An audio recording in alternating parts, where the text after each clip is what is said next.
നാളികേരം. മാടായി നഗരം വേറെ എന്തെങ്കിലും പറയാനുണ്ടോ?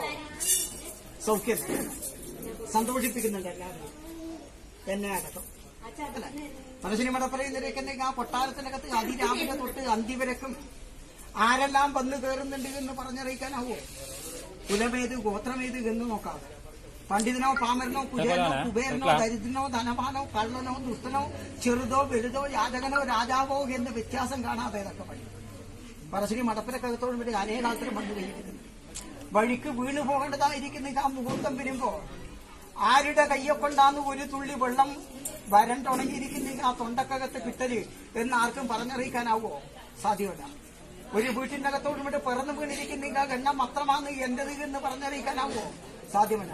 ആരുടെ കയ്യൊക്കൊണ്ട് ഒരു നേരത്തെ കൈസഹായം കിട്ടുന്നു അവരെല്ലാം അവരവരുടേതായിരിക്കുന്ന ബന്ധുവാണ് എന്നിരിക്കുന്ന രീതികൾ എന്റെ മടായി നഗരം എന്നിരിക്കുന്ന പത്രം കളിക്കുന്നത്.